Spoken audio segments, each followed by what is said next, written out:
ناظرین السلام علیکم ورحمۃ اللہ تعالی وبرکاتہ۔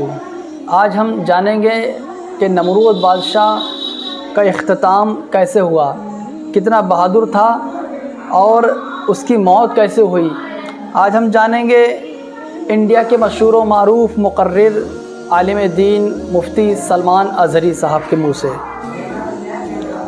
آپ کو میں تاریخ بتاؤں، عراق میں نمرود ایک زمانے میں اس طرح کی حرکت کیا تھا کہ اس نے بہت بڑی عمارت بنائی تھی، اور اس کے مطابق بات یہ تھی کہ وہ 1000 لوگوں سے تنہا لڑ سکتا تھا، اتنی اس کی طاقت تھی۔ شیر سے خود مقابلہ کرتا تھا، کبھی ڈرتا نہیں تھا۔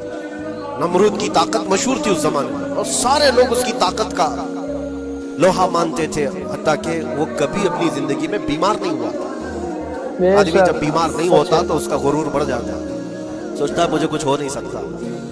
نمرود نے اس کے بعد یہ دیکھا ساری دنیا میرے قبضے میں ہے، طاقت و دولت کے ذخیرے سب اس کے پاس تھے، لیکن ایک چیز نہیں تھی، موت پر کنٹرول۔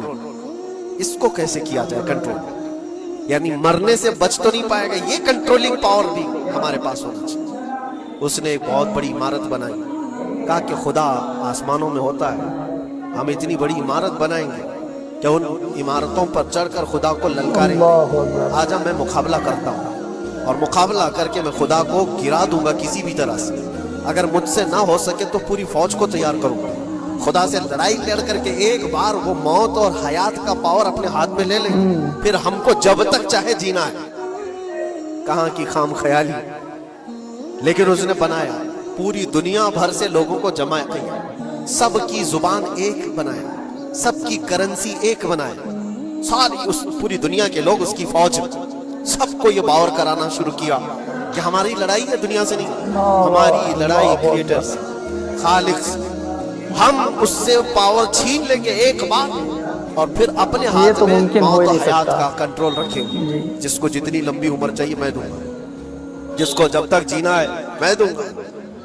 ازل تک، ازل سے لے کر ابد تک یہ سارے خیالات اس کے تھے، اور اس نے جمع کیا، عمارت بھی بنایا، فوج بھی تیار کیا۔ کیا رب تبارک و تعالیٰ یہ نہیں دیکھ رہا تھا؟ اس کی تیاری، اس کا جمع کرنا، اس کی عمارت بنانا، بہت دنوں تک یہ سب کام چلتا رہا۔ رب تبارک و تعالیٰ کسی سے غافل نہیں، دلوں میں گزرنے والے حالات سے بھی بے خبر نہیں، لیکن بندے کو رب تبارک و تعالیٰ ڈھیل دیتا ہے۔ قرآن میں رب تعالیٰ فرماتا ہے وَلَا يَحْسَبَنَّ الَّذِينَ كَفَرُوا أَنَّمَا نُمْلِي لَهُمْ خَيْرٌ لِأَنفُسِهِمْ إِنَّمَا نُمْلِي لَهُمْ لِيَزْدَادُوا إِثْمًا۔ کافر جو ان کو ڈھیل ملی ہے، یہ نہ سمجھیں کہ ہم نے جو ان کو چھوڑ رکھا ہے ان کے لیے بہتر ہے، بلکہ اس لیے ہم چھوڑ رکھیں کہ وہ اور زیادہ کریں، اور زیادہ کریں۔ لِيَزْدَادُوا إِثْمًا وَلَهُمْ عَذَابٌ مُهِينٌ، پھر ہم ذلت والا عذاب انہیں دینے والے ہیں۔ یہ مت سمجھ لو کہ رب تبارک و تعالیٰ ان سب چیزوں سے بے خبر ہے۔ نمرود اتنا سب کرتا رہا، اللہ نے اس کو چھوڑ رکھا، بنا لیا، لمبی عمارت بنا، فوج بھی بنا لی، ساری چیزیں بنا لیا۔ مقابلے کے لیے اس نے دن بھی طے کر لیا۔ اس کے بعد اس کو خدا سے لڑائی لڑنی تھی، کہاں خدا تک پہنچنے کی بات، لیکن بندہ جب غرور و تکبر میں آتا ہے تو وہاں تک بھی سوچتا ہے۔ اسے موت پر کنٹرول حاصل کرنا تھا، بس یہ ایک چیز تھی۔ پھر جب وہ دن آیا، کتابوں میں ملتا ہے اللہ تبارک و تعالیٰ نے فرشتے، اس کی جو تعداد ہے اس کا کسی کو علم نہیں۔ بارش کے جتنے قطرات گرتے ہیں نا، ایک ایک فرشتہ بوند لا کر رکھتا ہے۔ اب آپ اندازہ کر سکتے ہیں فرشتوں کی تعداد کتنی ہو سکتی۔ اس میں جو بڑے فرشتے ہیں وہ جبرائیل، میکائیل، اسرافیل اور اسرائیل علیہ السلام، جو سردار ملائکہ ہیں، فرشتے ہیں، ان کے اپنے اپنے کام ہیں، بہت پاورفل فرشتے ہیں۔ ان کی بات نہیں کرنا، کسی ایک عام فرشتے کو رب تبارک و تعالیٰ نے بلایا اور فرمایا جاؤ زمین پر، ہمارے ایک بندے نے ہم سے لڑائی کا ارادہ کر لیا۔ اس کی طاقت و قوت اور اس کی جمع شدہ ساری چیزوں کو دیکھ کر کے آؤ۔ وہ فرشتہ زمین پر آیا، جس جگہ پر اس نے یہ سب جمع کیا تھا، فرشتہ اتر کر صرف اپنے پیر ہلایا تھا، پوری عمارت بھسم ہو گئی۔ خدا سے کچھ نہیں کیا تھا، اس کی بنائی ہوئی عمارت بھسم ہو گئی۔ جتنی فوج جمع کیا تھا سب کیڑے مکوڑوں کی طرح مر گئے، اور سب کی زبانیں مختلف ہو گئی، کوئی ایک دوسرے کو پہچان نہیں پا رہا۔ یہ منٹوں کی بھی بات نہیں تھی، سیکنڈوں کی بات تھی۔ فرشتہ واپس چلا گیا، نمرود کا زوال ہو گیا، ختم ہو گیا۔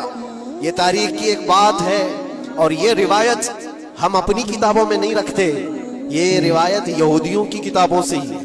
یہودی اس بات کو دیکھا یقین آپ کرتے نے بیان سنا کہ نمرود بادشاہ اللہ تعالیٰ سے جنگ کرنے کے لیے کھڑا ہوا، لیکن اللہ تعالیٰ نے اپنے ایک فرشتے ہی کے ذریعے اس کو نیست و نابود کر دیا۔ اور رب تعالیٰ تو بہت بڑا ہے، اس سے جنگ کرنا اور جنگ کرنے والے الفاظ اپنی زبان سے نکالنا ہی بے وقوفی ہے۔ ایسا خیال ذہن میں آنا ہی بے وقوفی ہے۔ رب تعالیٰ سے جنگ کرنے چلا، اللہ اکبر۔ دیکھا آپ نے بیان کتنا بہترین، آپ کے علم میں اضافہ ہوا ہوگا۔